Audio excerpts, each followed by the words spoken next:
মুস্তাফিজের কাটারের ফাঁদে পড়লেন রোহিত শর্মা, বিস্তারিত রিপোর্টে।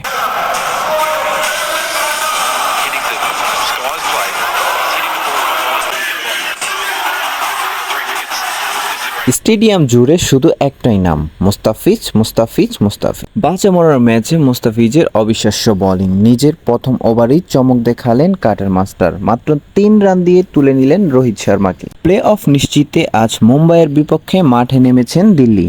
মুস্তাফিজকে একাদশে রেখে বোলিং লাইন আপ তৈরি করেছেন ক্যাপ্টেন ফাফ ডু প্লেসিস।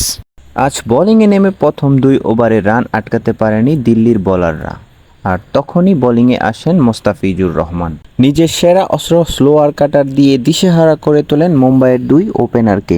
ফিজের তৃতীয় বলে পরাস্ত করেন রোহিত শর্মাকে। কাটারের বল বুঝতে না পেরে কিপারের হাতে ক্যাচ তুলে দেন রোহিত শর্মা।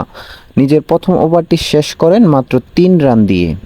কাটার মাস্টার তার দ্বিতীয় ওভারে কিপ্টে বোলিং করছিলেন, কিন্তু লাস্ট বলে একটি 6 হওয়ার কারণে ওই ওভারে দেন 12 রান এবং তৃতীয় ওভারে এসে দেন 9 রান ও চতুর্থ ওভারে এসে দেন 6 রান। মোট 4 ওভারে 30 রান ও 1 উইকেট নিয়ে তার ব্যক্তিগত ওভার শেষ করেন।